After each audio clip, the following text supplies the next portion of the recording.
President Bola Ahmed Tinubu on Monday launched the renewed Hope Agricultural Mechanization Program in Abuja, distributing over 2,000 advanced tractors and more than 9,000 specialized farming implements. Tinubu stated during the launch that the deployment of modern agricultural equipment will make farming easier and more sexy for youth, moving away from 18th century methods. Let's take a look. Hello guys, welcome back again to the channel. So on today's video we are taking a new dimension, guys. Anyways, so as you can see, these are all the mechanization and they actually truly look sexy according to your president Bola Ahmed Tinubu. All right guys, so this is it, and this is the president giving his speech. I would like to play the remaining videos for you guys to take a look and listen to the reaction of Rufai and other people in the studio. See, Rufai, this Rufai. Many people have said a lot of things about him, but guy is not even sending them. There's some people say he's myopic in thinking, but I don't really know. It is the choice of the person that is viewing. It is the viewer's choice to know if Rufai is myopic or not.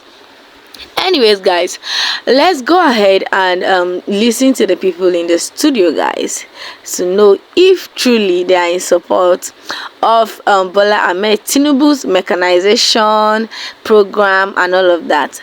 Let's take a look, guys. To all of you, Alex was my very good neighbor and went to the same school with me in Chicago.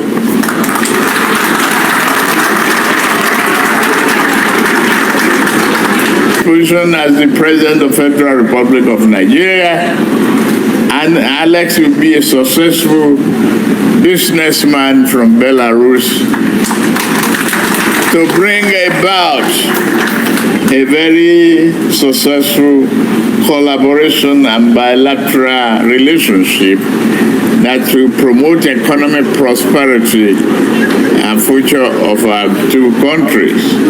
Alex, thank you very much for everything.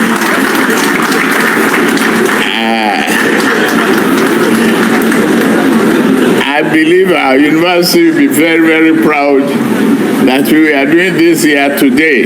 All right,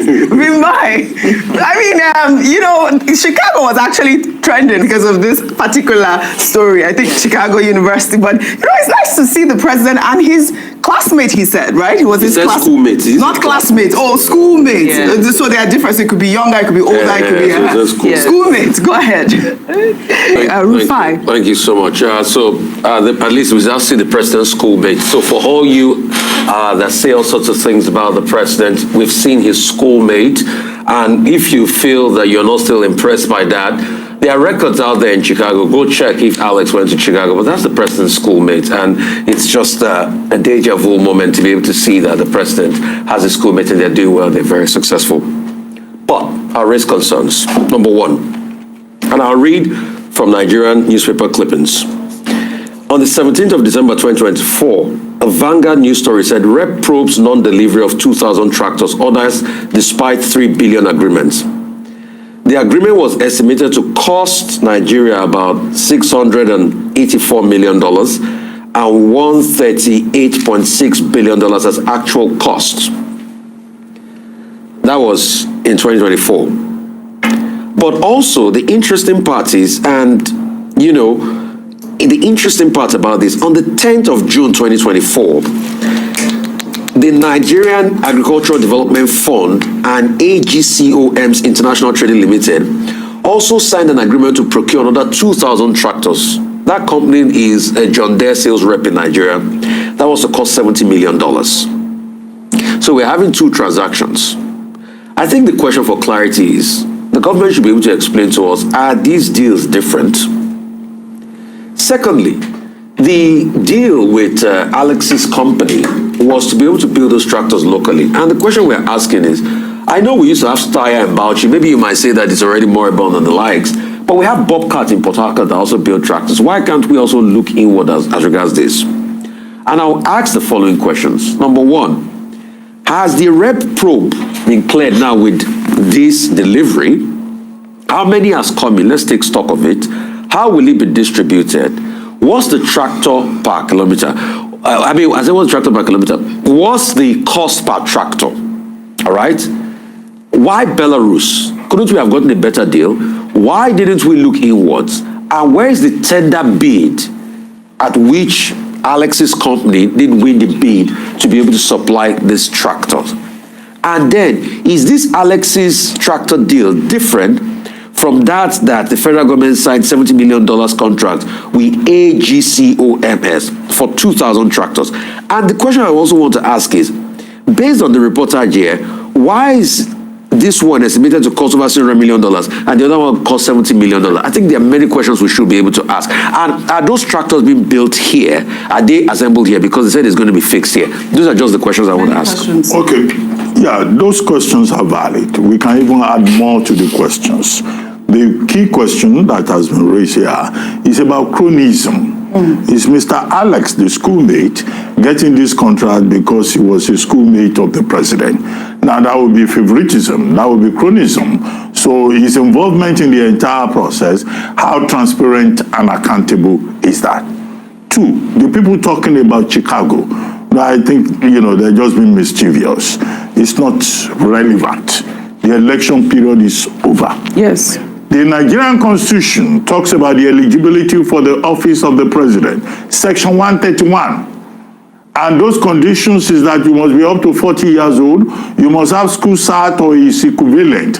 Its equivalent just means even the ability to speak English. Although you may have attended one seminar or the other, and things like you should be a member of a political party. Within the purview of Section 131 of the Constitution, I think it's a settled matter that President Bola Ahmed Tinubu fits the criteria. Indeed, he's even better qualified than some people, who have been president of Nigeria before him. If we're going to say we will review Section 131, that's another argument. It's not something you can use perpetually to blackmail in an unlawful manner. Yes. The third point, finally, is this Renewed Hope Mechanization Program. The onus is on the president, the administration, to make sure that it works. You have made a valid point, Ojinika, about security, so that farmers can have access to their farms, so that all the other issues, including infrastructure, can be made available, because it's not just about farming. It's also about getting your produce from the farm to the market. All of those issues have to be worked out in terms of details. And farming, food production, food security is just as important as energy security. And if the administration is focusing on that, I think we should encourage them.